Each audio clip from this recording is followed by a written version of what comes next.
19,400 रुपये लेकर आइए, बाइक ले जाइए। एंड मैंने इसे जब राइड किया था तो इसकी एक्सेलरेशन बहुत अच्छी थी। ऐसा नहीं कि इसमें सब कुछ अच्छी चीज़ें हैं, बस पुरानी जो हीरो की एक्सट्रीम आती थी और ये जो नई एक्सट्रीम आ रही है, इसमें क्या क्या हमें डिफरेंसेस देखने को मिलेंगे। बाद बाकी इसमें कोई भी खामियां नहीं है। मतलब ये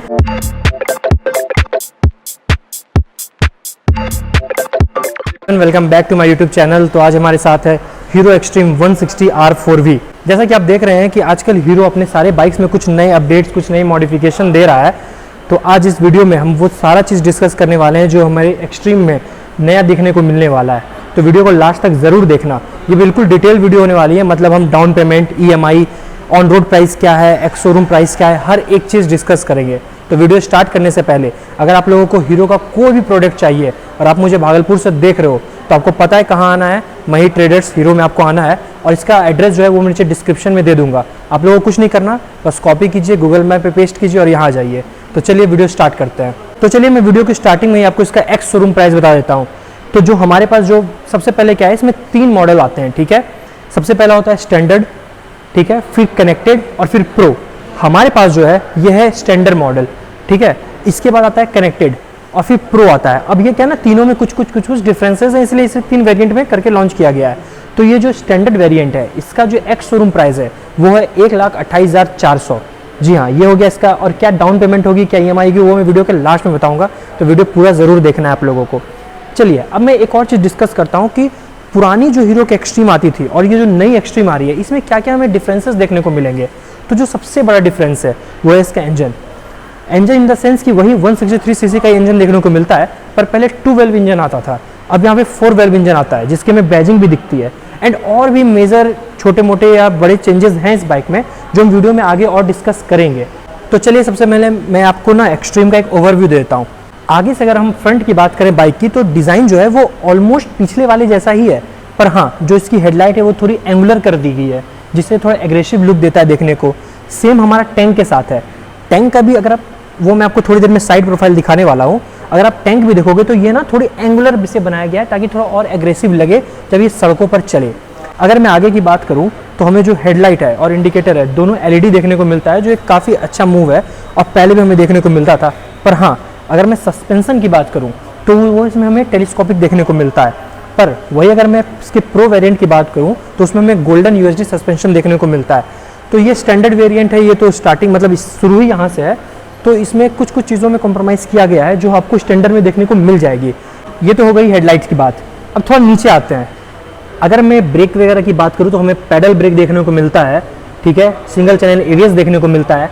एलॉय व्हील की बात करूँ तो 17 इंच का एलॉय व्हील देखने को मिलता है, और जो आगे और पीछे के टायर है वो भी हमें 17 इंच का देखने को मिलता है। अगर मैं इसकी वो बात करूँ तो ये 100/80 का हमें आगे का टायर देखने को मिलता है, एंड पीछे का हमें 130/70 का देखने को मिलता है। वो तो मैं जब अभी रेयर को डिस्कस करूँगा, rear side of the bike को, तो वो आपको और डिटेल में बताऊँगा।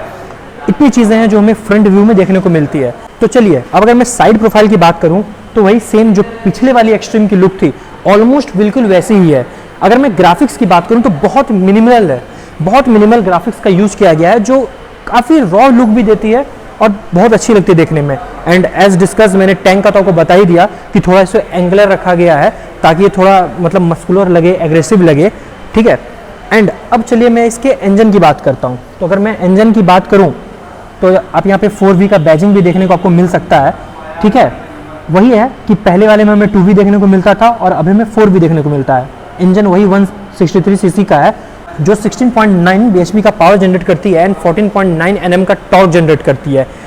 5 स्पीड गियर बॉक्स देखने को मिलता है। एंड हाँ, एक और मॉडिफिकेशन जो खुद हीरो ने किया है वो ये है, 5 स्पीड गियर बॉक्स है, उसे ना फिर से रीअरेंज किया गया है ताकि आपको और स्मूथ और मतलब कि गियर शिफ्टिंग आपकी और आसान हो जाए। तो वो पहले वाली नहीं थी, उसे रीअरेंज किया गया है। बात करते हैं सीट की। ये तो हीरो की USP रही है कि इनकी जो गाड़ी होती है वो काफ़ी कंफर्टेबल होती है, काफ़ी ड्यूरेबल होती है और रोड पर ना मतलब अच्छे से पकड़ कर चलती है। तो फिर सीट में तो ये कॉम्प्रोमाइज़ कभी करते ही नहीं है। तो ये 160 की भी जो सीट है वो काफ़ी अच्छी है, मतलब कुशनिंग इसकी बहुत बेहतरीन है। एंड ये भी एक डिफरेंस है जब हम बात करते हैं प्रो वेरिएंट की और स्टैंडर्ड वेरिएंट की। स्टैंडर्ड में हमें ना स्प्लिट सीट देखने को नहीं मिलते, ठीक है, पर प्रो में हमें स्प्लिट सीट भी देखने को मिलते हैं, ठीक है। ये भी वन ऑफ द डिफरेंस है कि जो प्रो हमें प्रोवाइड करती है और ये प्रोवाइड नहीं करती है। अब अगर मैं इसके सीट हाइट की बात करूं तो 795 का हमें देखने को मिलता है, एंड मैं 5'8" हूँ और मुझे बहुत कंफर्टेबल था। मैंने वैसे भी इसे राइड कर रखा है, तो ये मुझे बहुत कंफर्टेबल होता है, मतलब पैर वैर भी आसानी से हो जाता है, अच्छे से मैन्यूवर भी हो जाता है, तो सीटिंग हाइट तो इसकी बहुत सही है। एंड अगर मैं बात करूँ इसके और भी चीज़ों की, जैसे ना इसमें हमें इलेक्ट्रॉनिक्स भी अच्छी खासी देखने को मिलती है। जैसे हमें हैंडल बार के नीचे यहाँ पे USB चार्जर देखने को मिलता है। इंस्ट्रूमेंट क्लस्टर में भी इसके बहुत सारे मतलब कि हमें देखने को मिलते हैं information. Inverted LED instrument cluster में मिल जाता है।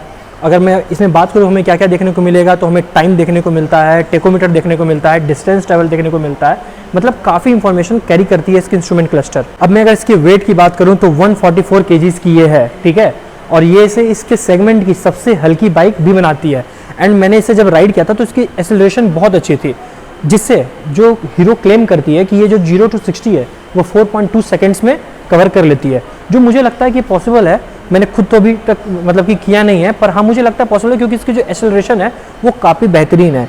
ऐसा नहीं कि इसमें सब कुछ अच्छी चीज़ें हैं, बस एक ही चीज़ मुझे जो इसकी बुरी लगी वो है थोड़ी बहुत ब्रेकिंग। इसमें सिंगल चैनल ABS हमें देखने को मिलता है, जो डुअल होना चाहिए था। जो इसके कंपटीटर है N160 वगैरह में डुअल देखने को मिलता है, जो इसमें सिंगल दिखता है। बाद बाकी इसमें कोई भी खामियां नहीं है, मतलब ये मेरे अकॉर्डिंग ये one of the best bike है इस सेगमेंट में। अगर मैं माइलेज की बात करूँ तो फिर हीरो है, तो माइलेज की क्या ही बात करना, बेहतरीन है। हमें 50+ माइलेज देखने को मिल जाता है हाईवेज पे। अगर मैं सिटी राइड्स की बात करूँ तो 45 के अराउंड भी हमें देखने को मिल जाता है, जो 160 का होकर अच्छा खासा पावर प्रोड्यूस करती है और अपने कंपटीटर से अच्छी माइलेज है इसकी। तो ये ओवरऑल पैकेज अगर आप देखोगे तो ये बिल्कुल बहुत बेहतरीन है। अगर मैं इसकी ओवरऑल बात करूँ हर एक चीज़ की, तो अगर मैं अब rear side of the bike की बात करूँ तो इसमें हमें मोनोशॉक सस्पेंशन देखने को मिलता है, जो इसे काफ़ी कंफर्टेबल बनाती है पिलियंस के लिए भी, ठीक है। देखिए जो राइडर है वो तो कंफर्टेबल फील करता ही है, आगे टेलीस्कोपिक फोक होने के कारण, वो स्टैंडर्ड वेरिएंट में। वहीं अगर मैं प्रो की बात करूँ तो उसमें तो USD मिलता है, और इसकी सस्पेंशन जो है और जो इसकी बैलेंसिंग है वो हमेशा से USP रही है हीरो की, तो राइडर तो कंफर्टेबल फील करता ही है, पिलियन भी करता है। एक तो कुशनिंग अच्छी है, सस्पेंशन अच्छा है, मोनोशॉक हमें देखने को मिल जाता है, वो भी एडजस्टेबल है ये, ठीक है।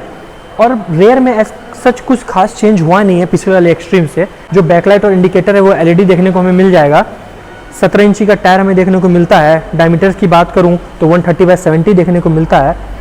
तो ये थी इसकी rear side of the bike. जी हाँ, मैं अभी तक भूला नहीं हूँ, मैंने आपको वीडियो के स्टार्टिंग में बोला था कि मुझे डाउन पेमेंट और EMI डिस्कस करनी है। तो जो इसकी डाउन पेमेंट है, आप बिल्कुल हैरान हो जाओगे। जी हाँ, 19,400 रुपये लेकर आइए, बाइक ले जाइए। मतलब इतनी अच्छी बाइक, मतलब एक ओवरऑल पैकेज है। और जो इसकी डाउन पेमेंट है वो सिर्फ 19,417 रुपये है। एक स्टूडेंट को भी अगर आप ध्यान में रखोगे तो वो इसे आराम से कर सकते हैं अफोर्ड। और हीरो की सर्विसिंग उतनी महंगी भी नहीं पड़ती है। वो तो मैं जब इसका डिटेल ऑनरशिप रिव्यू लाऊंगा तो उसमें हम डिस्कस करने वाले हैं क्या सर्विसिंग की कॉस्ट है क्या नहीं है। पर हाँ, जो डाउन पेमेंट है मुझे बहुत इंप्रेसिव लगी कि 19,000 ठीक है। एंड अगर मैं EMI की बात करूँ, वैसे तो आपको 8,000 के अराउंड पड़ेगा, अगर हाँ वो प्रॉपर आपके सिविल पे डिपेंड करता है। ऐसा नहीं है कि जो मैंने डाउन पेमेंट या मैंने EMI बोल दी वो फिक्स हो जाएगा। अगर आपकी सिविल अच्छी है तो क्या पता आपको और कम डाउन पेमेंट लगे, तो वो तो प्रॉपर आपके सिविल पे डिपेंड करता है। पर हाँ, ऑलमोस्ट अराउंड इतना ही पड़ता है, इसलिए मैंने पहले ही बता दिया। अगर मैं इसके स्विचेस की बात करूँ, मिरर्स की बात करूँ, तो फिट एंड फिनिश काफ़ी सही है। मैं बहुत ज़्यादा प्रीमियम तो नहीं कहूँगा, पर हाँ जो जिस पैकेज में आपको मिल रहा है बहुत सही है। एक और बात, जो इसका फुटरेस्ट है ना वो बिल्कुल सीट के पैरेलल है, तो जब आप मैनूवर करते हो तो आपके पैर में थोड़ा सा लगता है। अब बाकियों में देखोगे ना आप, ये फुटरेस्ट थोड़ी आगे होती है तो थोड़ा आसान हो जाता है, पर ये सीट के बहुत पैरेलल है। पर ठीक है, वो आपको बैलेंस बनाने में भी मदद करता है, तो कुछ कहना नहीं सकता इसका। ग्राफिक्स के बारे में मैंने बता दिया, बहुत मिनिमल ग्राफिक्स है, बहुत सॉलिड कलर्स में बाइक्स लाती हैं जो काफ़ी खूबसूरत लगती है। तो अगर आपको इस तरह के वीडियोस अच्छे लगते हैं तो do like share and subscribe to my YouTube channel. आप लोग वीडियोस तो देख लेते हो, मुझे व्यूज़ तो आ जाते हैं, पर आप लोग ना सब्सक्राइब नहीं करते हो, तो प्लीज़ यार थोड़ा सब्सक्राइब करो। लगता है कि नहीं ठीक है, लोगों तक वीडियो पहुंच रही, तो मन करता है और टॉपिक्स पे वीडियो लाने का। अगर आपको इस बाइक से रिलेटेड कोई भी सवाल या कुछ भी जानना होगा तो आप मुझे बताना, मैं यहाँ के किसी ऑफिशियल से पूछ के आपको वो चीज़ क्लियर कर दूंगा। एंड अगर आप भागलपुर से देख रहे हो तो आपको पता चल गया है कि आपको कहाँ आना है। तो चलिए फिर नीचे बताइए कि अगला वीडियो किस टॉपिक पे लाऊं। मिलते हैं एक अगले नए वीडियो में।